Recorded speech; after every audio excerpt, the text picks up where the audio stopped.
All right, welcome to the Strength Solutions podcast. Today we have a special guest, but before that, we're on Apple and Spotify. Rate and review us. Give us a good, honest 5-star. Tell Nathaniel stop growing his hair and give some to Edwin. Also, if you're looking for us on social media, it's Strength Solutions on Facebook. Then if you're looking for email, it's strengthsolutionsempowered@gmail.com. Our website is ssempowered.com. We have free blogs, free guides, and if you want to purchase programs, there's some on there as well. Then the most important part of social media that we're mostly on is Instagram. It's Strength Solutions Empowered is our business page. I'm Strength Solutions Edwin. I'm Strength Solutions Nathaniel. All right. We got a special guest today. We're here with Lew, and he's going to tell you a little bit about his life and why he's doing what he's doing. Go ahead, Lew. Why did you go into the fitness space, man? Why? Oh, man. I guess I've kind of been around fitness pretty much starting with like the grappling route. Grappling? Okay. So like Jiu-Jitsu, wrestling? Yeah, I started wrestling. Been doing this since around middle school. And then I eventually kind of discovered Jiu-Jitsu. I think I was a freshman in high school. I had a friend of mine, that used to train at a school. I think it was Capital Jiu-Jitsu over in Leesburg. Okay. And I didn't really used to think at the time that like a lot of the UFC stuff was like legit. Legit? Yeah, why? I don't know, Did man. you think it was like WWE type stuff or what? Almost, yeah. Yeah? I just wasn't too familiar, and so now he finally talked me into trying a jiu-jitsu class, and I went over there, had my mom sign the waiver, and when it came to the rolling part, like I'll double leg all day, I'll take him down, get him on the back, but every single time, no matter what, man, I'll get choked out, get my arm, and so I was sold. I was sold. I was sold, and I had my mom sign me up, and so ever since then, that's where my jiu-jitsu journey started. And then from there on, I got more interested into, mixed martial arts. And so I did a couple amateur bouts, nothing crazy. And then, I just progressed from there. My wife, who I met in high school, my junior year, she fell in love with it. She's a purple belt now. Oh, wow. So it's pretty So fun. y'all are high school sweethearts? Yeah. Dude, crazy. that's amazing, man. That's awesome. Yeah. So does she kick your butt because she's a purple belt? Such an arm. Yeah, no, she's great, man. She's pretty strong. She lifts as well. Really, really fast. She's shorter, more petite. And so easy W for her. That's what you're telling me here, right? Yeah. Well, one advantage as far as training and learning to that is that it kind of forces you as a smaller person to have to roll with bigger people, right? And so like your game kind of develops a little bit different, in my opinion, to where it's more out of a changes sometimes as a smaller person to try to find the top position. And so you tend to, or as at least in her case, develop more of a wrestling style. Not just because I'm a wrestler myself, but she just likes playing top. She likes a lot of, guard pass, stuff like that. But when you did Brazilian Jiu-Jitsu, did you do, because I know there's two types, right? Like because gi and gi and no gi. Yeah. Which one did you do? I did both, primarily gi because that's where you get promoted. Oh, okay. Okay. But no gi, it's really fun. It's a lot faster. I think it's like 90% more wrestling. So if you watch the guys at 80cc or, so on and so forth, like, it's not as chill, or when you have a gi on, like it's a lot more methodical. Okay. In that, because you have a couple more tools that you could use both offensively and defensively. Mm-hmm. And so you have a little bit more time to kind of sit in the guard and think and, play and develop games and strategies and so on and so forth. Whereas with no gi, because there's not as many grips and it's slippery, it's a little bit different of a style. And you kind of see it reflected in MMA. You're right. There's certain things in jiu-jitsu that, especially gi, that won't work, obviously, in MMA or in a street fight. And so one trend that's kind of, there's been a trend that's been leaning more towards sport jiu-jitsu as opposed to self-defense jiu-jitsu. Okay. And so What's like the big difference between those two, like self-defense versus sport?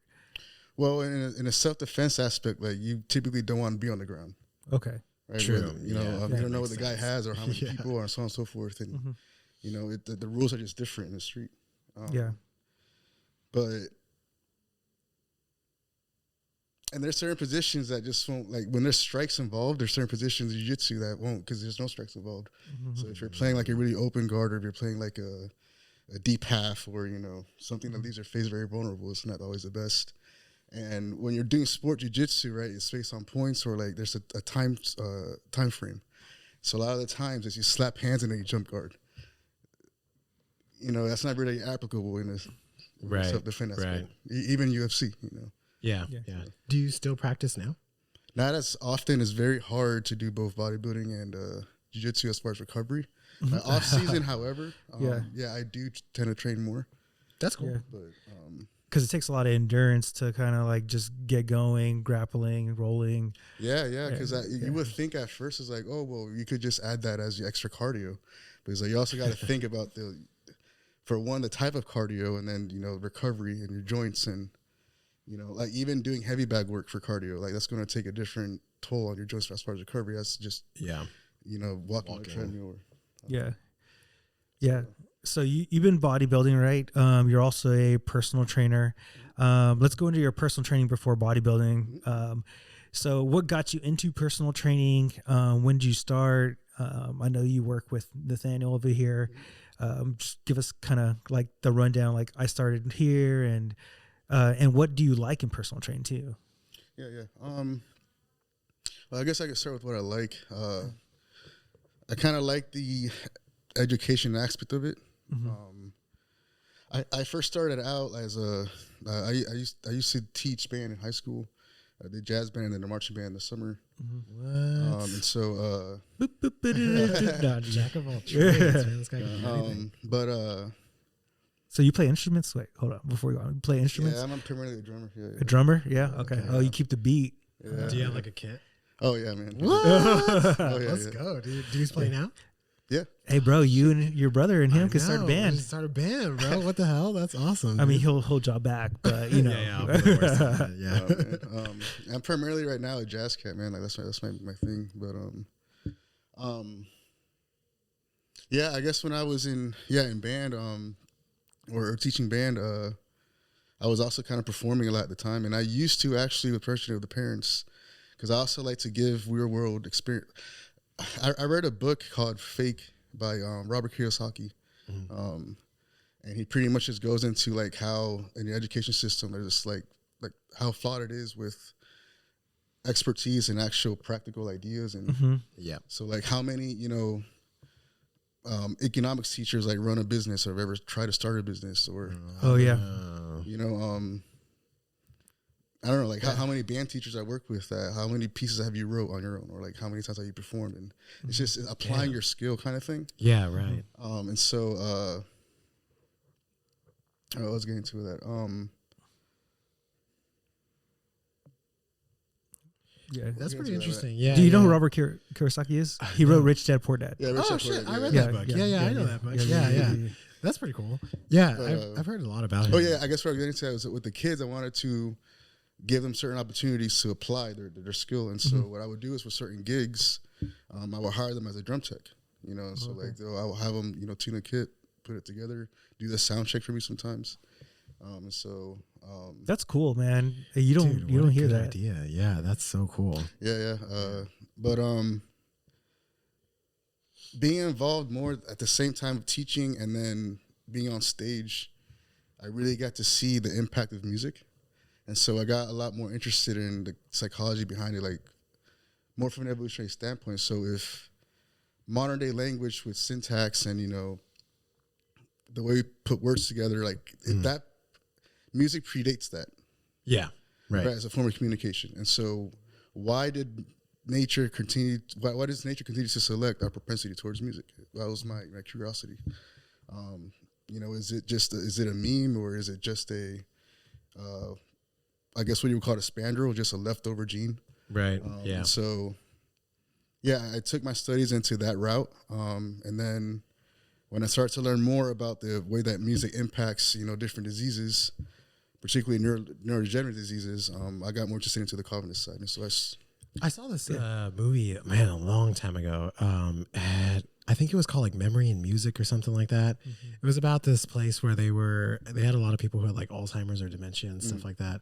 And they had people like donate a bunch of like MP3 players or whatever it was and play songs that they danced to at their wedding or they like did whatever. And it would like reactivate memories that they had from the past, and like they were like, oh, I remember doing this, and it's like stuff they had never talked about before or anything, and that was really, really interesting. I wish I remember the name of that movie, but oh man, yeah, dude. I know I talked to a choir teacher and he was talking about like if you follow music, actually it tells you about history too as well. And I think it's funny that we're like getting rid of fine arts a lot of times in school. Yeah, and it shows so much through history and the way people think, how we pass stories. And music's so important. I know I'm into fitness, but dude, the arts are very important to society as a whole, man. Right. And so when you perform on stage, you perform to music, right? Like you're doing your posing and everything like that there. Mm-hmm. Yeah. What do you usually perform to? Like, what is yours? Usually, DMX. I'm gonna give it to you. The whole DJ. I tend to choose something that's instrumental, preferably. Okay. Something that sounds a little bit more romantic era. I'm a big fan, man, of like Tchaikovsky and yeah, like classical. Yeah. Yeah. And Schumann and all those guys. So like something more along that kind of feel. Do most bodybuilders perform to stuff like that, or is they'll tend to pick like a soundtrack from a movie or something kind of epic sounding. Okay. So. Oh, the Titanic. Yeah, and then you'll have some of the dads that go the bro rock route. Yeah. It's like Nickelback.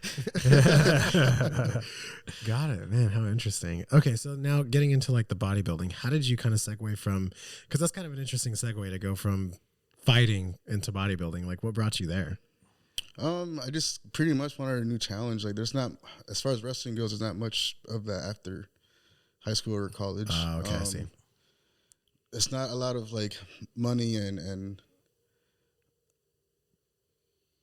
there's not competitiveness afterwards, right? Yeah. The only thing I can imagine is you go to like the Olympics or something like that. And and even then, I don't think the U.S. still pays. They don't get any money, dude. No. Yeah, really? Yeah, we should talk about that at some point because it's like the Olympics is such a huge scam, dude. They like don't make any money. Even the medals that they have, like it's like okay, I guess you could sell it or something, but then it's a lot of them end up selling them. Yeah, a lot of them. If they win gold, they sell them. Yeah, and it's like that's the only money you ever get from all of that hard work. You know what I mean? It's like, what's the point? Yeah. But I guess why I transitioned, it was just a new challenge. I wanted to find what I thought was the next hardest thing that requires like rigidity and discipline and things like that. Yeah. That's one thing with bodybuilding is that it's literally like a 24/7 schedule as compared to a season or, that week where you have to, do your weight cut for, a meet or. Yeah. Yeah, and I don't know, it really keeps you on your toes. If you have a coach that you're checking with once or twice a week, just a picture of self, like that's gonna, even that will keep you just, accountable. Yeah. Do you have a coach now, or do you train yourself? Yeah. No, coach. Yeah. At the Muscle Factory. How long have you been working with him? With him, Roland, I've been working with the past year. You said a Muscle Factory? Yep. Oh shit! Yeah. That's I know where that's the muscles, bro. Yeah. I think I need to go, man. You're making me and Nathaniel look small here. I know. I'm used to being huge, bro.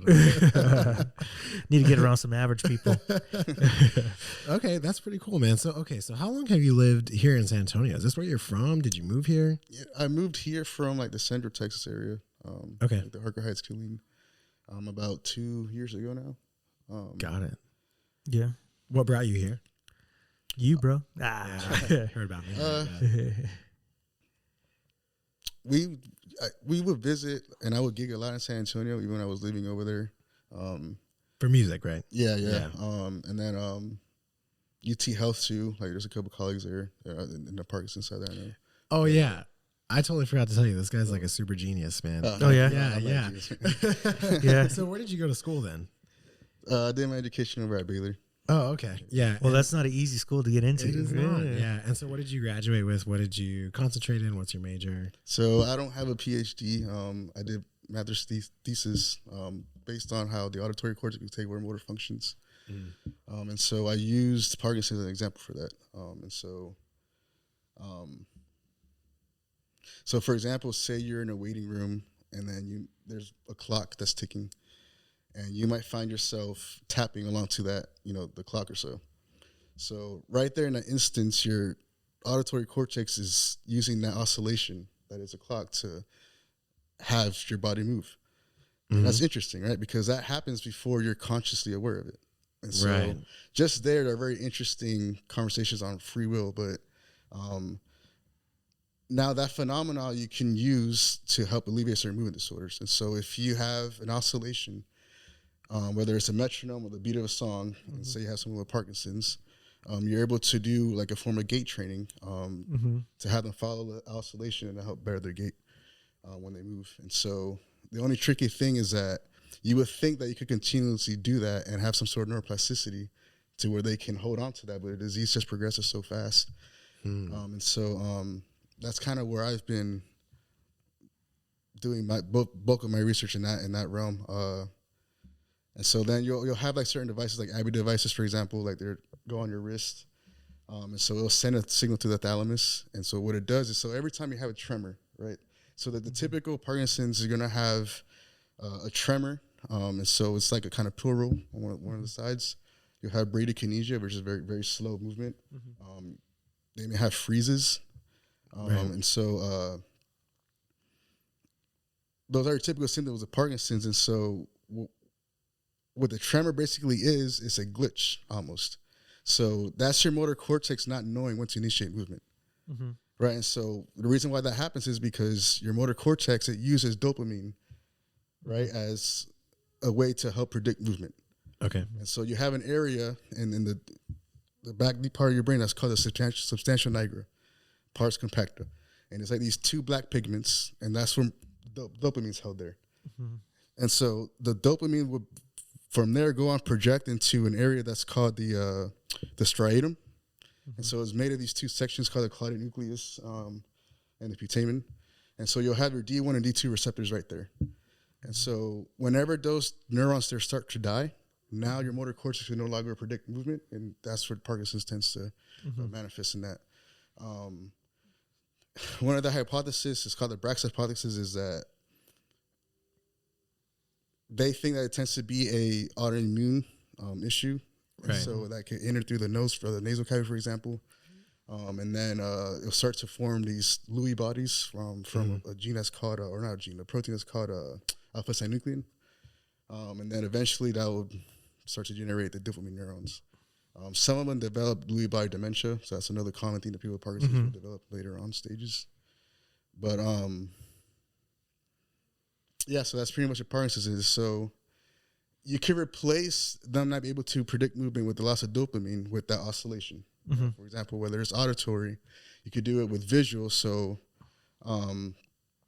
Moxie makes these pretty badass like walkers that they have a laser, and the laser shoots out lines, right? And so those lines are oscillations, but for your visual cortex, just like how it's auditory. And then you could do a somatosensory. So if I have someone who has a freeze, and if I give them what's called a motor cue, tap them on the shoulder 3 times, like 1, 2, 3, go, and then they're able to find. So it doesn't matter where the oscillation comes from. So that's what your brain does to predict, right? It's a prediction machine, and it uses your different sensory cortices to help, in my opinion, just predict movement. And so it does it so much so to, again, back to that waiting room example, like you don't even realize it until after. And so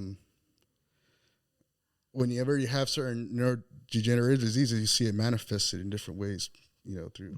But as far as personal training goes, working within the movement disorder, I started to really appreciate a lot more how important it is to like have your diet and nutrition right, and the maintenance of lean muscle tissue. Like, for example, that's what kind of freaks me out about this new GLP-1 agonist craze with Ozempic and all that. Yep. Ozempic, Manjaro. All those, man, because like on that thing, like Dr. Peter Tia said, man, like, yeah, they're getting smaller, but they're getting fatter, right? Because a lot of that mass they're losing is in muscle. Yeah. Dude, so I have some people that I know that are taking it, or, either before they started working with me or whatever it is, and I almost hear the same complaints every single time. It's like, I started losing weight, but I feel so weak now, or whatever it is, right? And it's always sort of the same thing of this kind of continuation of like, I feel weak. I was really happy about losing weight, but now I'm here because now I can't like do anything. You know what I mean? Like, I was working with someone today, and they were telling me about like, they were like, oh, I have to go help a family member move and all this stuff, and I want to feel like I'm useful, and and I've been taking this medication and stuff like that, and now I feel like I can't. I'm worried about like lifting things and stuff like that, and I was like, like, is this really worth it? Is the weight loss aspect of it like actually worth it? And then we were having a conversation the other day about like withdrawals, right? Like Ozempic withdrawals. But what they were really saying is that there's like this tendency to sort of bounce backwards, right? After you get off of it. Yeah. Cause of course, right? I mean, of course. Yeah.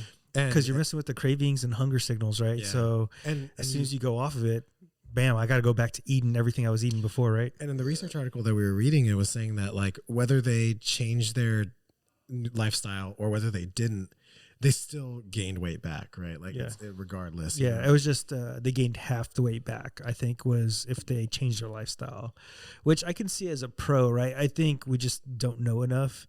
And if they did change their lifestyle, I know like Peter Tia did say about that, but how many of those people actually lifted weights and actually try to eat properly, get enough protein in? And maybe the dosage needs to be smaller where the cravings are not as bad. I think there's just a lot to find out. And I think it's just a tool like weight loss surgery. If someone's like very extreme and obese, like there are reasons why you would take this, right? And I just think that we don't know the application yet for it, right? Yeah, I think we have a gist of a psychological impact from just studying people who are post-bariatric surgery. Yeah. Or bariatric surgery, I'm sorry. Yeah.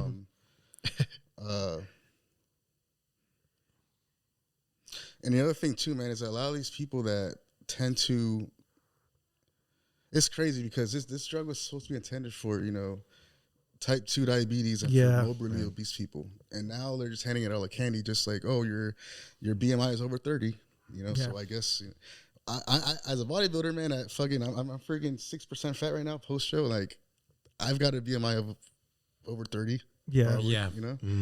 But dang, I wonder if some bodybuilders are taking it towards like the end of the shows. No, because it eats dude, like you can't really eat it. Yeah, it'll eat your muscle, man. Yeah, there's no way, like because essentially it just like shuts off appetite, right? Like you just don't. Yeah, everybody that I know that is on it is just like, I'm just not hungry, or they eat and they're like, I just feel so nauseous afterwards, and it's like it just makes you not eat. That's literally like the main effect. I'm just like so cautious of all these like new drugs and stuff because our bodies are meant to have these natural rhythms, right?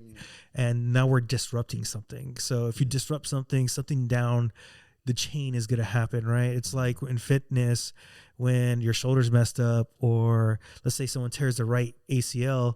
I talked about this last time. Your left ACL adjusts, and then you're taking all the load here because your brain's telling you to. So I wonder what's the downstream effects of these things, like long term. Yeah, because often I'll ask people, like, I'm like, what's your goal weight? If you're taking this medication, they'll like, it's whatever amount. And then I'm like, okay, so what happens after? Like, do you just like take it for the rest of your life, or like, what are you supposed to do? Yeah. And so it's really confusing because I don't feel like there's any like post care after there isn't. And then the thing is that to start with, a lot of people that are willing to just easily hop on these classes of drugs, a lot of them just didn't. They don't have the discipline to begin with on structuring the diet and structuring it. Right, yeah, because if I'm going in there because I'm so overweight that I need medication, there's another problem. Yeah, right? So the idea that you can just hop off this and change and do a lifestyle, it's I'm with you, man. And so I was talking to Nathaniel. I was like, okay, if somebody does want to do this, because I believe in like freedom of choice and stuff like that. If you do want to do this, you need to be with a trainer. Like you need to like someone hold you accountable for lifestyle and stuff like that. And then when you bounce off of it, you're probably going to have your best results because you develop like the discipline of eating, what nutrients do you need if you decide to do that, because it's their decision at the end of the day. It's not my body, my life. And I think you're right. I think most people just need to deal with the fact that you're gonna have to do it. Like, you don't take any drugs or anything like that, like Ozempic for the cravings, and you cut so low. You just have to have the discipline at some point to get there, right? You know, I've been as low as 7%. It's hard. Like when you start getting low, it's hard. Yeah, at a certain point. Your whole your life testosterone, man, starts to get affected. Like below 8%. Yeah. Once you drop that, start to hold that. Like, so how do you manage that then? Like when you're in that low percent area, like what do you do to manage the like drop in testosterone? That's when you man up, dude. Yeah. Nah. So fuck it. Yeah. Okay, how does the wife take it? That's the yeah, question, yeah, right? Yeah. But it's a real question. That's the real question. Yeah. okay. So do you want like the real answer? Yeah. Sure. If you want to give it, yes. Yeah. Well, honestly, man, it's gear. It's gear. Yeah. Yeah, that's what it is. And so like, at least part of it. And so what's the dosage you take? What type and stuff like that? It'll depend on if I'm in the off season or. Let's say you're like low body percent fat and you're in the show. Like at that point, like what are you doing? And then tell me what you're doing like in off season. Kind of give me like different examples and stuff like that. Because that's a whole science itself, right there. Yeah. Where to start? Start with off season. Let's start there. Yeah. Yeah. So off season is like, I don't think you typically have to blast like grams and grams of stuff, because I mean, for one, you have the food, you know, to help with the growing or the recovery, and so typically 2 compounds at like 2 to 3 compounds at most. Okay. That's what I like. Yeah, I think that's all you need for the off season. You know, just like a testosterone based. Off season, you could get away with like a longer acting ester, you know, so like an enanthate or a cypionate. And then you could just add like a DHT to that, so like a primobolan or a masterone. So that could help. So what those DHTs are going to do, it's going to help. It's going to help lower what's called SHBG. So this is sex hormone binding globulin. And so whenever you do, let's say you do blood work and then you want to see where your testosterone's at, you're going to have your total testosterone and your free testosterone, right? And so what that means is you're going to have your sex hormone binding globulin that kind of binds certain amounts of testosterone. So when you have really high SHBG, right, you're going to have more testosterone that's going to be binded. And so if you're suffering for low T, it doesn't always mean that it's because you're not producing much testosterone. Yeah, it could always, we talked about right? So it doesn't mean you just have to hop on TRT. Right. It could mean that you just have high SHBG, so it's going to be a different protocol, right? And so that's when some guys would do like they'll get prescribed maybe a half a tab of like a xandrolone, like an Anavar. So what that's going to do is it's going to help, free more testosterone and help manage your estrogen levels. And then if you want to help with your joints, you could do a nandrolone, so like a DECA or like an MPP. But some people don't respond well to those. Others, it depends. Yeah. There's always an individual variance, right? Oh, definitely, man. Yeah. But yeah, and then maybe run that like 8 weeks, take some time off, do blood work, see where you're at, do a PCT, and then. So every time you cycle through, you do blood work personally? I'm doing blood work every 3 months. Yeah. Every 3 months. Okay, that sounds good. That's probably what I recommend people too, if they even just jump on TRT. Yeah. How long do you feel like, or how long did it take you to figure out what you needed? Well, I turned pro as a natural first for a natural organization, so I was competing for a bit first. I felt I maxed my genetic potential, at 30 to where I couldn't naturally. So when I switched over to the NPC, I did first couple shows natural, and I win my class, but I could never win the overall. Like I could never cross that. And so, I did a lot of thinking and talking, and with the wife and other medical professionals that I know, and I started from there. And so, what's crazy is I recommend a lot of people, if they're going to join like bodybuilding and stuff, start the natural route, because then what like your volume needs to be for you individually, what foods tailor to you really well. I think too many times people jump into the like gear part versus like understanding like, okay, what do I really need? Yeah, I think that helps. Crazy shit, man. Like, oh, I want to hear this. I want to hear. It's just like dumb, like I don't know, man. Like for example, so let's say,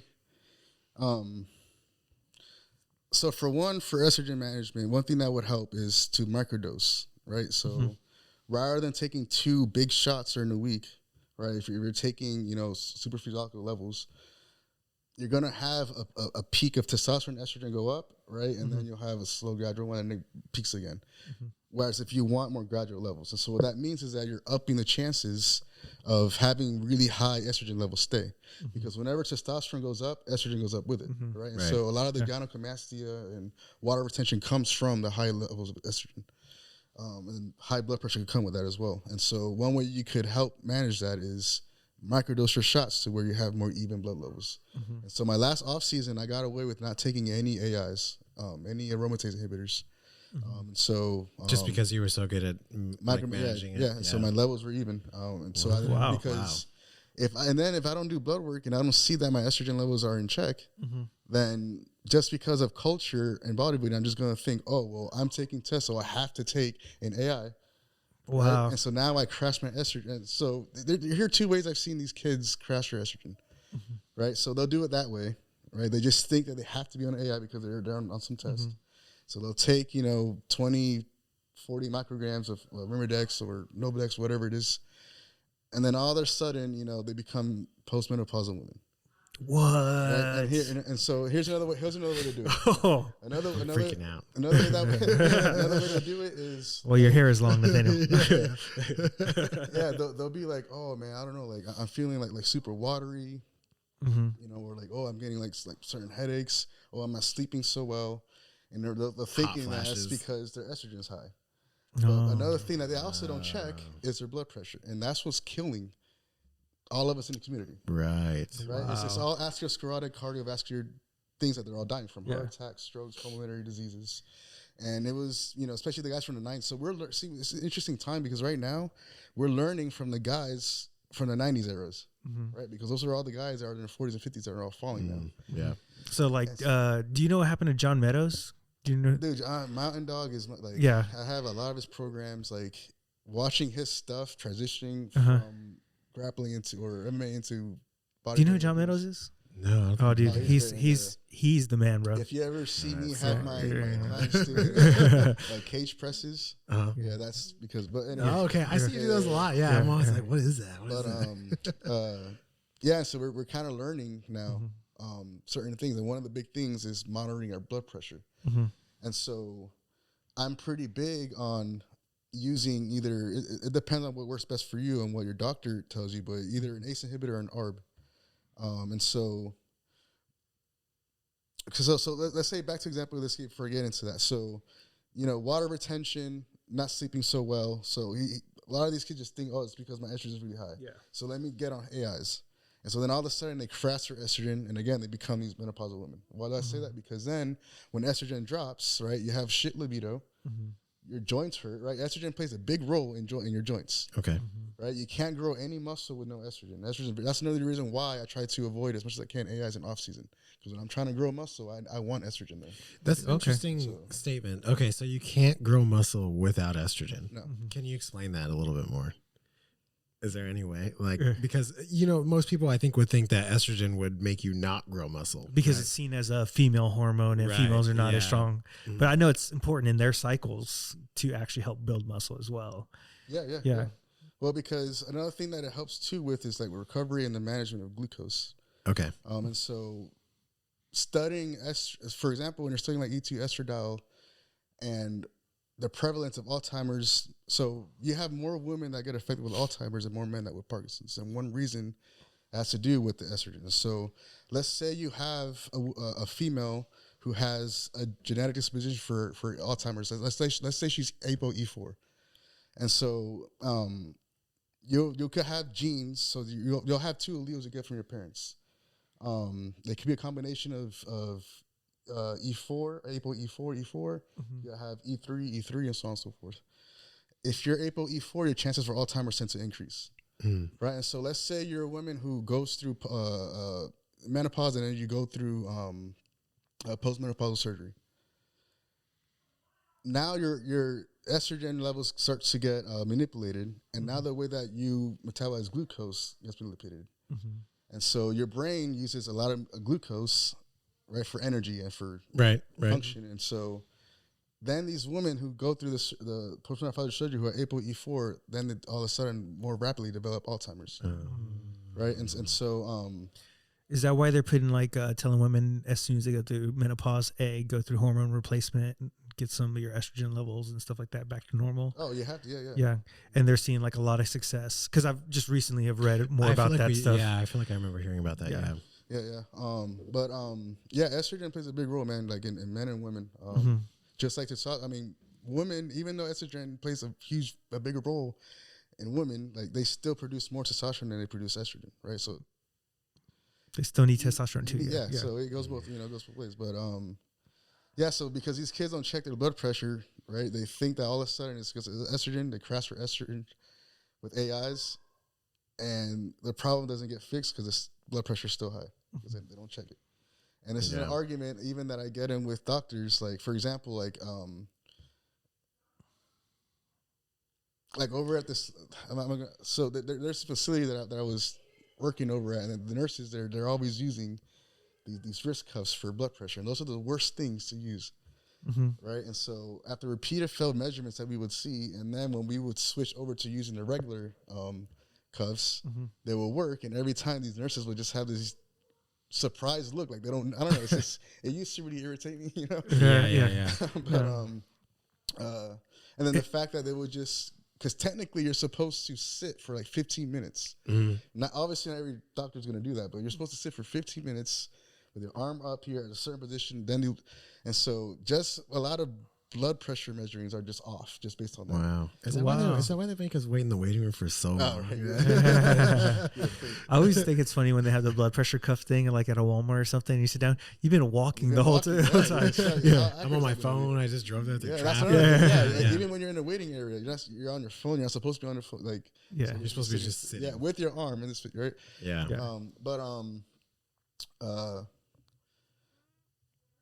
So checking your blood pressure, because just taking a little bit of TRT, like your blood pressure is going to go up a little bit. It has to, because our hematocrit is going to go up. Right. Your red blood cell. And then your body has to push, the substance through. Then you're taking it at doses that us assholes in bodybuilding are taking it, right? That's going to, and plus you're stacking it with other shit. Right? And then maybe you're taking orals. Orals are worse on your blood pressure, right? And so that's one reason why I don't do any orals in the off season. They don't check their blood pressure, and so I've been big on trying to get more people in the community and others as well, like John Jewett, to check their blood pressure and then maybe talk to the doctor to incorporating blood pressure management. So like either an ARB or an ACE inhibitor, for example. And so, and then just with that will fix issues just with water retention, because a lot of the times what's causing that is like, whenever angiotensin from the liver gets converted into aldosterone, right, sodium production tends to go up. And then when sodium retention goes up, now water retention goes up, and now you get high blood pressure. And so what an ARB is going to do, right, it's an angiotensin receptor blocker. It's going to block that receptor so that it doesn't convert into. And then an ACE inhibitor is just blocking the conversion of angiotensin. That's what they both do, the same thing, work well. It's just they're going to come with their own side effects that you should talk with the doctor, I think you're doing it smartly. I think most people just don't do it with the doctor, get their blood work consistently, and that's why they end up like passing away or having issues, heart attack, something. It doesn't help either that a lot of doctors today still use the old hypertension chart. Like I'm still today hearing more practice that, oh, you're 25, a blood pressure of 130, that's okay. And it's like, and I would hear the same thing too from bodybuilders or other people who are taking enhanced stuff. Like, why not use, and let's say in the case of bodybuilders, why not use an ARB or an ACE inhibitor as a prophylactic? Like, why are you waiting until your blood pressure gets up to 150, 160? Right? And then with these doctors, like, if we know that high blood pressure over time is causing atherosclerotic diseases, and atherosclerotic diseases, that's the number one killer, right? With the number one cause being obesity, by the way. Like, if we know this, why are you waiting until this 25-year-old turns 50 to then start to administer, when his blood pressure is already at like 180 and he's ready.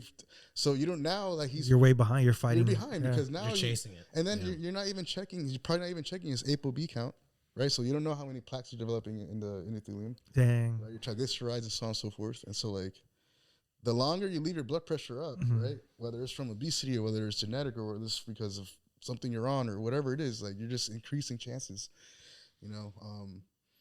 but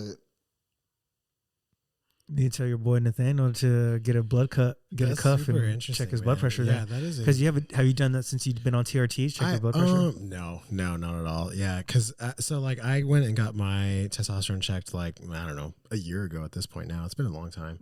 And when I got it checked, I think I was like.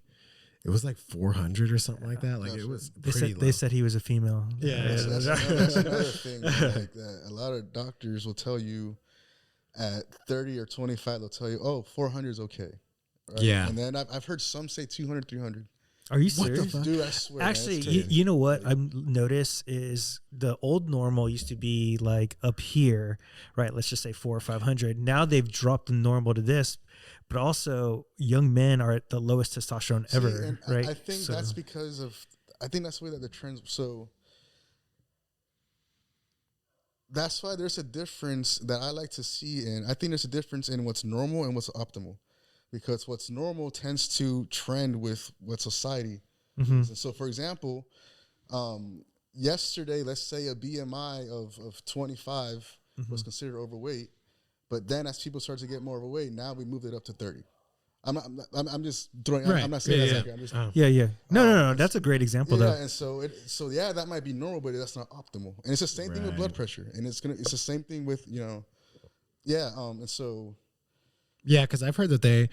Like, and correct me if I'm wrong, but I've heard that like normal blood pressure now is like, they're like, 140 over like 90 is cool, crazy, and it's like, what the hell? Like, that's insane, Yeah. And so when I got mine checked, it was like at 400 and I was like, oh shit. And they were like, come back again. So go home, like do whatever, and then come back again and we're going to test you again. And so it was about the same there too. And they were like, well, you might be a candidate for like doing this stuff. And so they asked me a bunch of other questions and things like that too on like a questionnaire sheet and stuff like that, had me answer them, looked it over, and they were like, yeah, this like doesn't sound good, And, I've had clients too. I had a client a long time ago before you worked with us. And he was the one that actually made me think about it. And I was like, that's because he had been having trouble losing weight. Just feeling fucking tired, and like he was overweight, and like all these other things too, but like he was also like 26, you know what I mean? Yeah. And so it's kind of one of those things where you're like, that's kind of weird. And so he told me that he went to go get his testosterone checked and he was like 120 or some shit like that. And they were like, nope, you need it.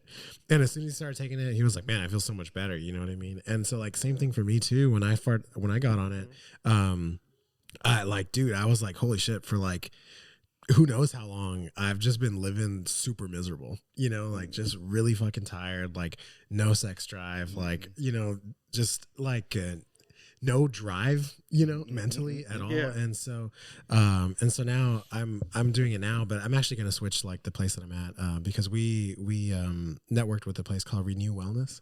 And the doctor there, she's fucking awesome, dude. Yeah. And it sounds a lot like what you're saying. Like she's the one who taught us about like the free testosterone and cool. About that too. Cause I didn't even know, dude.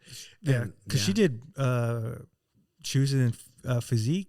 I think she did physique too. I can't remember. And she has another person that works with her, right? That's an IFBB pro, I think. Cool. Yeah, Adela Garcia. I think she's like an 8-time champion. The Adela Classic. She has her own show. Yeah, she has her own show. Way. Yeah. Oh shit. That's a small world. Yeah. That's cool, man. Yeah. So she works with her too. Okay, so now I trust it even more. Now I'm totally down with it. Yeah.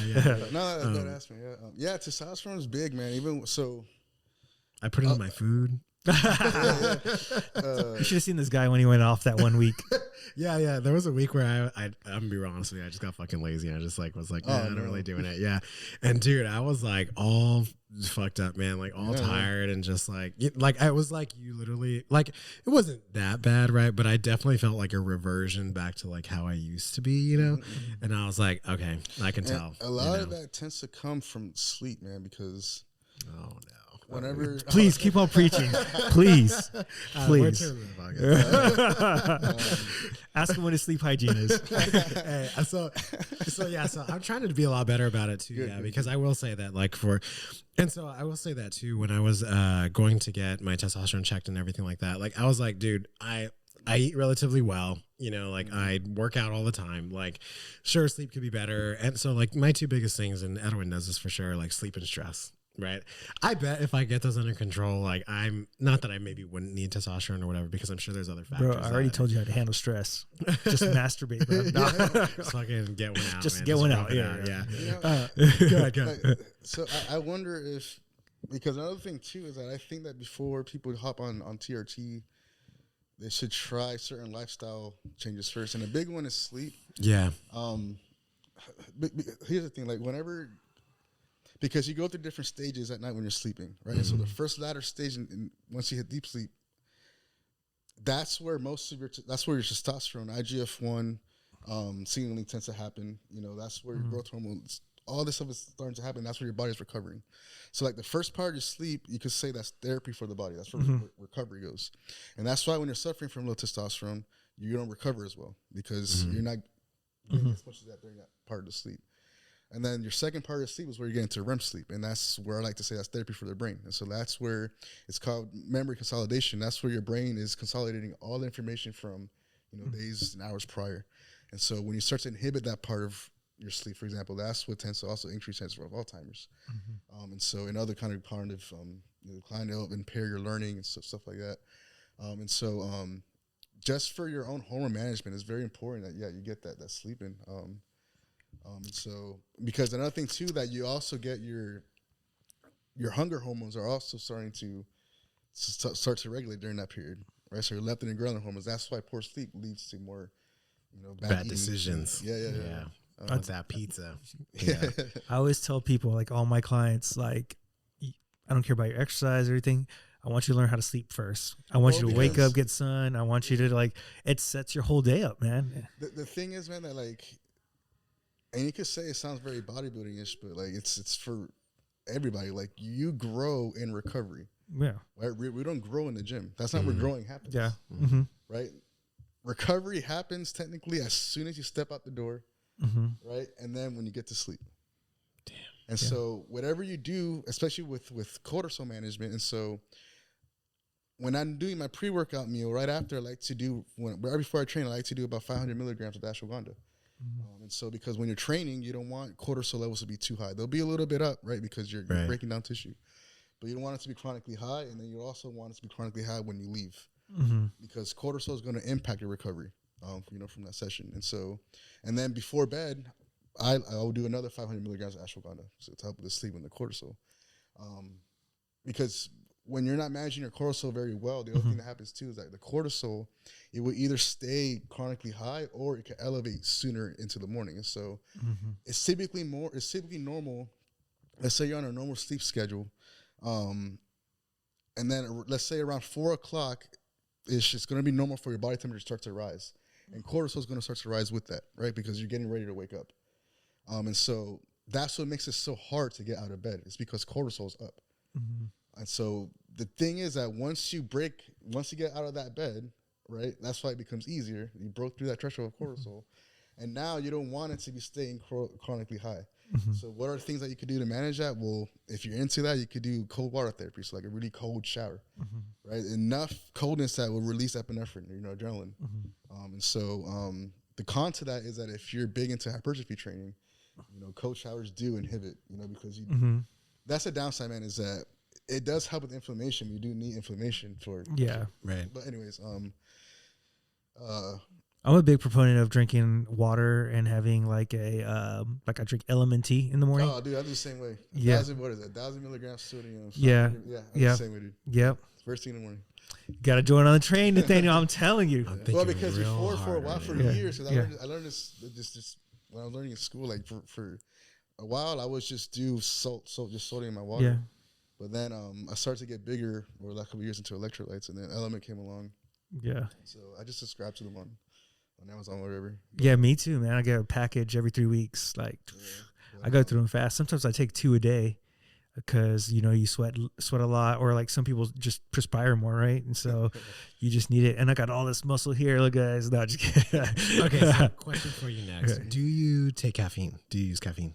Yes, but I wait 90 minutes.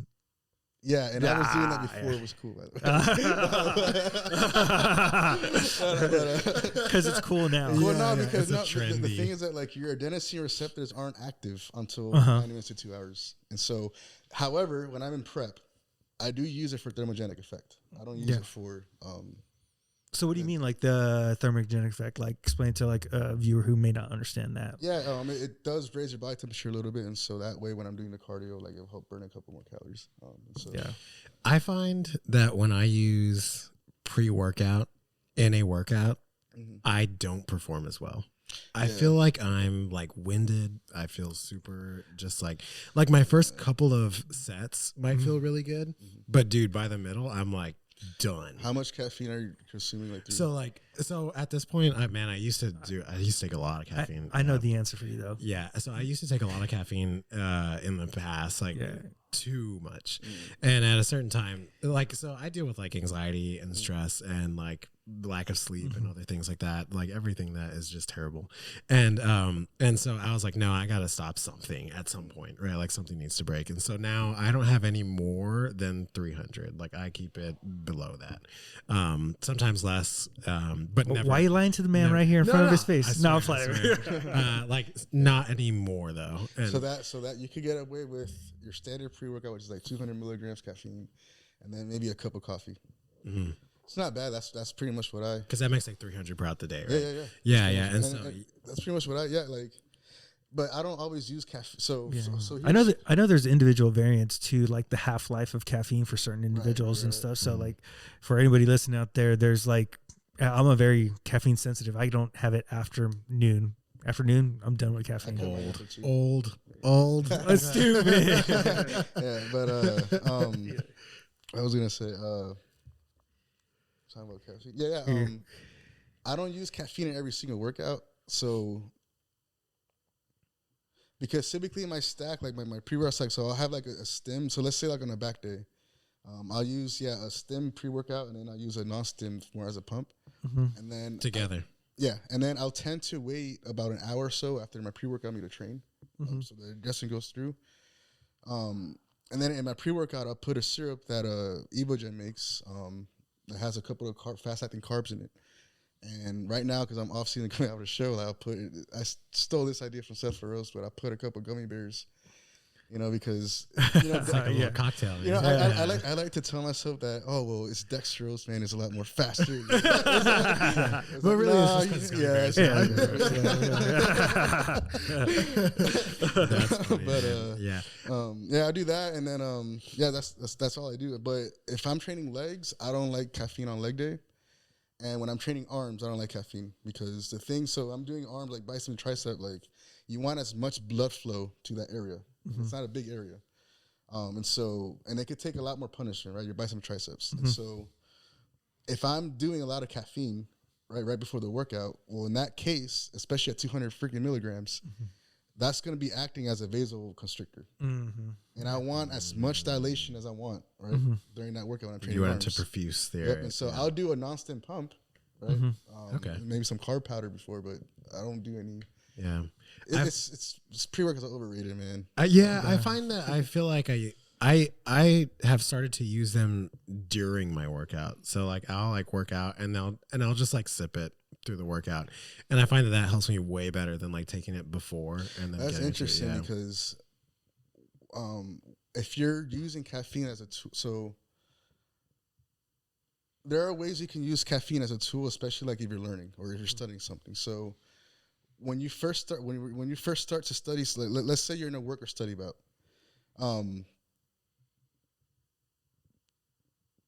you tend to want to have epinephrine, dopamine, and acetylcholine to be active. Right? So dopamine, we talked about earlier, right? That's prediction, incentive, reward, the pursuit of things. And so then acetylcholine, that's a focus molecule. right? And so, for example, your eyes have a very dense population of acetylcholine receptors, because even when you're sitting still, your eyes are always fixating on something. And so I can't think of her name, but she made this badass finding that, I think her name is Sex. So she will notice that after she will study something and she will go for walks outside, she'll be able to retain the information better. Right? And at first, it used to be thought that, oh, well, it's because she's walking outside, or it's the sun, or it's the trees, it's nature. It's like, no, because by her walking forward after a learning bout, there's more activation of those acetylcholine receptors in her eyes, right? And the acetylcholine is very heavily involved in learning. And so then you get into epinephrine, right, which is a fancy way of saying adrenaline. Right? The only difference, it's the same molecule. Epinephrine is produced in the brain. Adrenaline is produced by the kidney and adrenal glands. It's the only difference. And so the reason why is because you could think of it like as an arrow. So like whenever you're learning about or training about, you could say dopamine is like the tip of the spear, right? And then the shaft will be like the adrenaline, right? I'm sorry, the tip of the spear you could say is acetylcholine, right? That's a focus point. And then you could say the shaft, right? It's going to be the dopamine, and then the movement itself is going to be the adrenaline, right? The movement. Yeah. And so you're working towards a goal. And so makes sense. Yeah. If you're doing bicep curls at the gym, you're doing a set of like 15, and you're on the last set, right? Acetylcholine is going to shoot high, or epinephrine is going to shoot high, and your body's telling you, hey, stop, this hurts, right? And so if you put your hand on a hot stove and the instant to take it off, it's the same thing. Epinephrine goes up, and then you take your hand off, so it works in your favor. But if you're in the gym, right, and then if you don't finish those reps, and you listen to epinephrine, now you don't cross that threshold for growth. So in that instant, like what lowers epinephrine to finish those last 2 reps, right? It's dopamine. And so you have to give yourself incentive and motivation to finish that rep. Dopamine goes up, epinephrine goes down, then you finish. It's the same thing with studying work bouts. Now, the reason why that relates to caffeine is because rather than doing caffeine at the beginning of a work bout or study bout, wait until the middle, right, when stress and epinephrine tends to go up, then drink your caffeine, right? Now dopamine goes up, right? And now you are able to more easily finish. See, I knew that. Yeah, that's why I was doing it. But It's interesting. I guess I wonder why. I guess that's why I prefer it then, because that makes sense. Same thing with like and there are ways that you can get yourself into focus states before those learning bouts. And so like, so for example, during the gym, like I tend like during my set, I don't listen to any music. And maybe it's my background in neuroscience, but it's because I just know like you can't focus on more than 1-2 things at once. Like it doesn't matter what any self-help book on attention span and multitasking. We're not wired that way. You can't do it. And especially as a bodybuilder, right? I'm focusing as much as I can on the stretch and the contraction and the tempo. I want all my focus on that. Now between the sets, right, to get that dopamine up, then I'll play the music. Right? And so and it's a similar thing during a study work bout. And so the only downside is that if you have a gym that plays shit music. Wait, what are you saying? Okay, so I had an idea the other day, and so I've been using or you tell me what you think about stuff like this, like frequency noises, like brown noise or white noise. That's another thing. Okay, so I've recently found that brown noise is good for like anxiety. I don't know why. So the reason why is because that's another thing that gets you into a focus state. And so another thing, so we just talked about during your training, during your sets. Before you get into, let's say, the workout, that is when you get yourself in this focus state. So brown noise is one that you can do, and your music that you like is another one before then. Okay. Now, the thing with, or you could do meditation. But it's a form that's called exhaustion, that's or mindfulness, very well studied in the lab. And so there's a guy that Sam Harris helped make it popular. He actually has a badass app for meditation. But now the reason why is because meditation, you don't, for example, you don't want to do it before bed because meditation is getting to a focus state, right? You don't want to meditate before bed. Because remember that process I was talking about earlier, right? When you're doing the bicep curl, right? Epinephrine's up, acetylcholine's involved, right? So I think I skipped on acetylcholine. So in that instant of the bicep curl, the acetylcholine, that's the bro science way of saying that is mind muscle connection. Yeah. Right, that's what it's, okay, so that same thing is also happening when you're meditating. So when you're doing this form of meditation, the goal is not to shut everything off. You're not going to do that. you have this area in the brain. It's called the executive control function, and that's what helps keep your thoughts racing. And so you won't be able to shut that off. But what you can do is you can control where the focus is. So can you ever clear your mind? No, but what you can do is so imagine like you have a bunch of bubbles coming at you, and each bubble is a thought. Now, if each bubble's all popping at once, you can't control it, right? That's what anxiety is. And so what this form of meditation teaches you is to see you can't clear those bubbles out, but you can be aware of those bubbles coming at you and then navigate them and then choose which ones you want to, if you want to pop one. And so that requires you to be aware of, let's say, that anxious feeling before it happens. And so that's what this form of meditation teaches you, because what happens is, say, you can start with 15 seconds. So you just sit down, you breathe normally, right? No, nothing woo-woo, and you just focus on your breathing.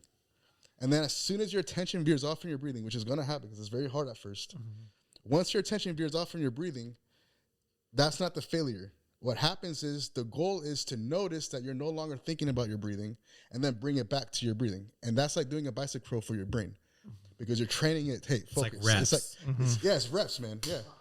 That's what it is. This is gonna be some of the craziest shit I've ever heard. That's what it is. And so those reps, right, repetition, that is required for learning. And what is learning for the brain? That's neuroplasticity. So whenever you're doing reps in the gym, the strength doesn't come just from just because the muscle grew. It's a top-down process, right? Your brain has to first recruit the muscle fibers, right, to then be able to do for the strength, the move for strength. And so that means that in order to have the ability to recruit those fibers, you have to do enough repetitions to make the brain rewire itself to recruit right. So it's still right. All right, and so in this form of meditation, that's why it's like a bicep curl. So you just notice that your attention veered off, you bring it back, okay. And then maybe next time it'll be 2 seconds longer, and then you just keep doing that. And then you go up to 30 seconds. And you could do this throughout the day. It doesn't have to be all at once, and so anyway, so that's why that gets into a state of focus, because that's what you're doing. You're just focusing on one thing. And so that's why that's one thing you could do before the gym. Brown noise also does similar thing, gets into a state of focus. So would you recommend listening to like those frequency noises like while working out? No, but you could do it in between, because remember, you're focusing on that rep. So even the noise itself, even though it's like an ambient drone, it will still take your focus away. Yeah, sometimes I have my headphones. Remember, man, that's another signal, right? That's coming into your auditory cortex while you're having your motor cortex doing this movement, while your conscious part is trying to focus. It's a lot. It doesn't sound like a lot because it's so automatic for us. Like we're listening to music and lifting all the time. But when you think about the function that really takes, right? So would you recommend then maybe using like a noise canceling headphone and just having the noise canceling on? Yeah, you can. Yeah, definitely. Yeah. So that would be a good idea. And then between sets, you pop the music back on, or the brown noise or whatever, Sometimes I walk around the gym and just like, I just have my headphones on just so nobody talks to me or does anything. Yeah, this is real fucking interesting, man. I think that's like a really good spot to end the podcast, dude. Yeah. You are fucking brilliant. Nathaniel said it. I knew it, dude. I knew it. Yeah. I talked to him like 3 times and I was like, he's different. He's He's a different. different level, yeah. All right, so guys, first of all, thank you, Lou, Thank you for so being much, here. man. Yeah, thank you. If y'all are looking for our podcast, it's on Apple and Spotify. You can rate and review us 5 stars. Also, we're on YouTube. Leave a comment down below. Then, if you're looking to email us future fitness questions, it's strengthsolutionsempowered@gmail.com. Then, if you're looking for a website, it's ssempowered.com. We have free blogs, free guides, and we have programs for there on to purchase. Also, if you're looking for us on social media, on Facebook, it's Strength Solutions. On Instagram, it's Strength Solutions Empowered. I'm Strength Solutions Edwin. I'm Strength Solutions Nathaniel. Until next time, guys, what?